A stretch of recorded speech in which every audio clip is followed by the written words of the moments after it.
Hello everyone and welcome to another YouTube video about Toon Boom Harmony.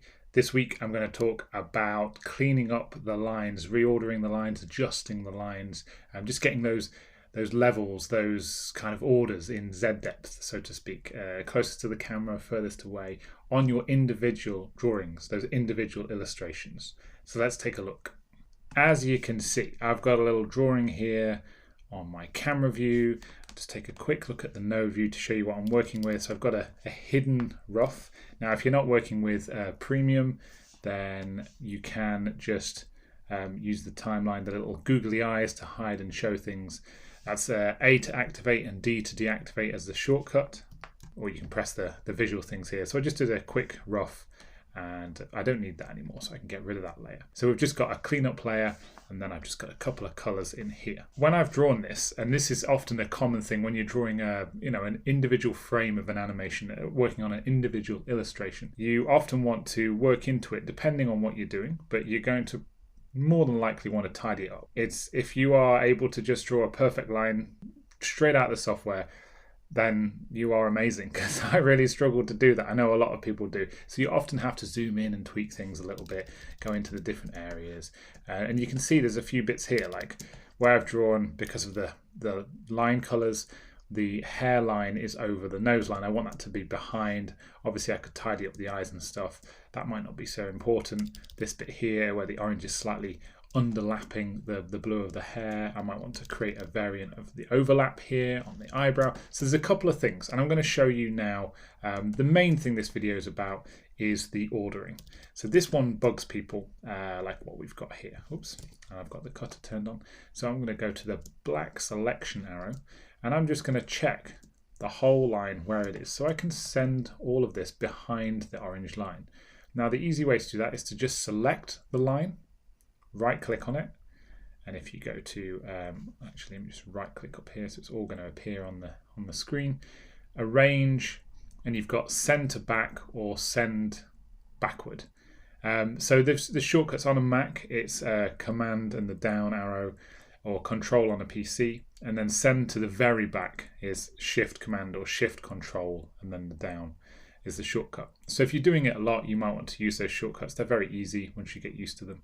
I'm just going to click send backward, and it doesn't do anything because there's too many things going on. So I'm just going to send to back, because depending on how many other lines I've drawn and how many other layers they are, just sending it back one space is like nudging an element in animation back one in Z depth. And if there's lots of layers, it might not be enough. So now that's sorted that out. So I'm just going to do it for this piece as well.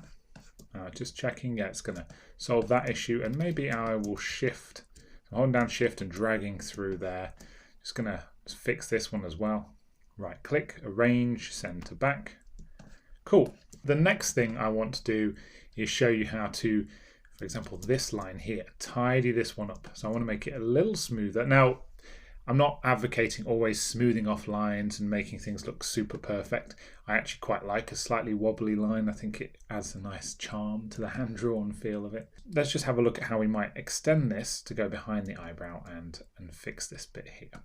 So to do this, I'm going to use the white contour arrow, and I'm going to click on the line, and you will see the different sort of contour points.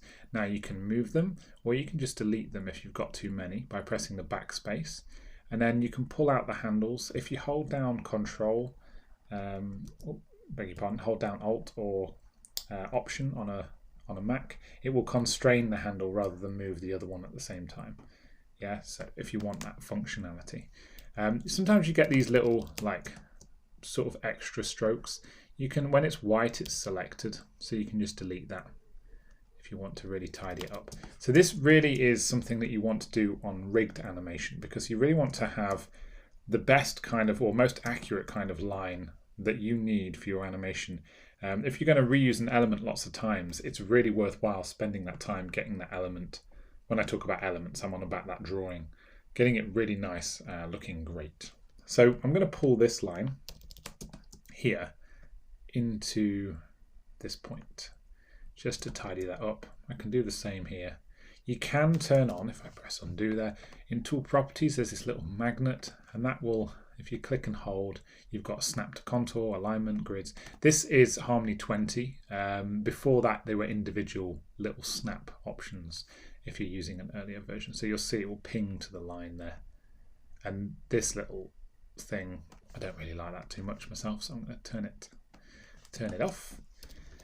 We could obviously clean up this pupil. I've just done a little squiggle there, but I can also leave it, you know, those strokes that are appearing when I select things. If I press K, it will toggle the visibility of those strokes, which is like the line. That's what the line is based on. The thickness is added afterwards. It's by the software sort of thing. So the stroke, the line running through the pencil line, is the actual kind of like mathematical bit. So I could just tidy this up a touch. And I could go crazy with this, you know, really start to work into these bits and bobs. I just want to show you how I deal with this one though.